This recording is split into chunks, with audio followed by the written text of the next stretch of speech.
Moral translation of the Bible. It is impossible to read the Bible and not know that there's a bunch of confusing connections and things aren't what they seem. Jesus walking on water isn't what it seems. It's connected to fishermen, right? The boats on the water. The water referred to as the people, okay? And so on and so forth. It connects to storms. It connects to the heavens, raining water, and so on and so forth. There's all kinds of hidden connections. There's an allegorical interpretation of the Bible, which I would say is a waste of time. Okay, what one should focus on is the falcon and the sun.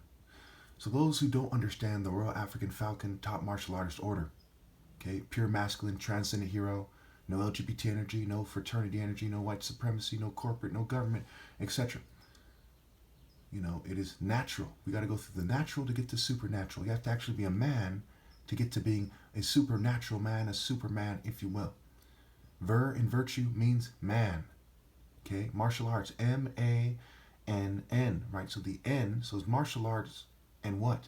So man, okay? Heart, he art. Heaven, he, av, and the letter N, okay? So let's look at the falcon and let's overkill this. First of all, in Psalm 19, it says, the heavens declare the glory of God. The skies proclaim the work of his hands, something along the lines of they pour forth speech.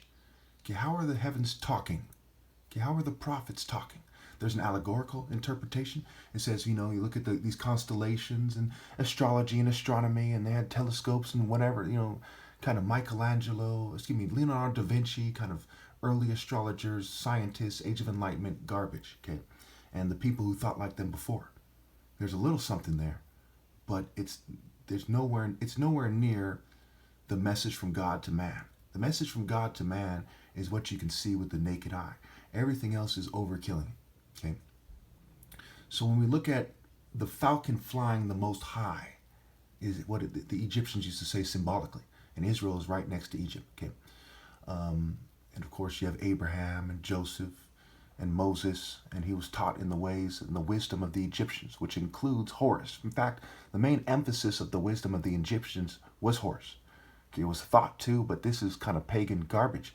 Okay, it is the martial arts spirit of God. The Lord thy God is a warrior, not a scientist.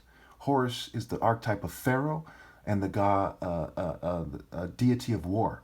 Okay, so what is the message of the falcon? First of all, there's pagan garbage in regards to Horus, just utter rubbish, gay guys, you know, astrology, just assorted garbage for geeks and who are Masons or something. Okay, then there's the martial art message. When you study the martial art animal, the falcon, what do you get?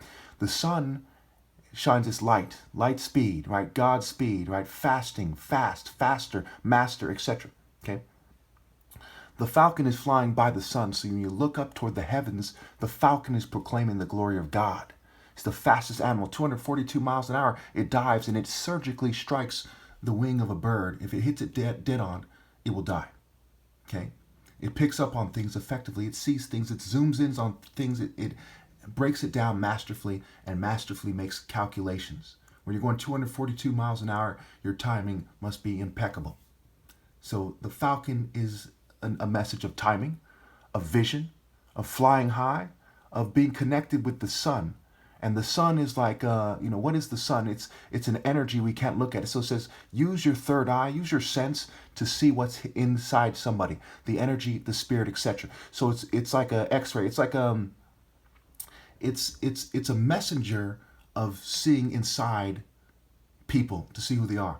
It's also, we look at evolution. It's very hard to miss the fact when we look at the grains of sand on the beach that things are happening incrementally. Okay, the sun is rising, it's going down, right? It's working towards something. So what is it? Okay, the falcon is like transforming, it naturally is if humans didn't interfere, mind you, into something else. It's like transforming into light itself and leaving. It's transforming into something that can fly even higher than that, you know, so to speak. Yes and no, right? So the human being is supposed to look at that and say, what am I transforming into?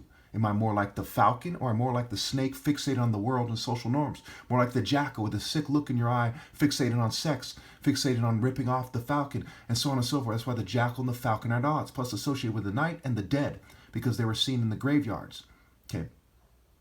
The leopard, right? The master hunter of the earth. And the martial art principles of the leopard, even in Kung Fu, they have the panther style. Okay. So what is the message of the falcon? Is that the pharaoh, the ideal, the top martial arts? Okay, we see hunters in nature. Animals are hunters. Okay, the mighty warrior, the mighty hunter before the Lord, like it is said, like Nimrod, a mighty hunter before God. Okay, so the mighty hunter, the mighty warrior, the ideal man, is like a falcon, and he has a certain royal presence, this certain royal way about him, this certain talents and talon. Okay, talents and the falcon's talon. And the mark of the beast, King Solomon, was 666, 666 pieces, talents of gold that he collected. They're called talents. Okay, we connect the Greek and the Latin to the English and the modern translations. We see this continuity of wordplay and symbolism and symbols. Letters are symbols. Okay, it's connected. The mark of the beast is accepting the boundaries of worldly talents in terms of what you decide to do, what you pursue, who you date, what you reproduce, etc. Okay?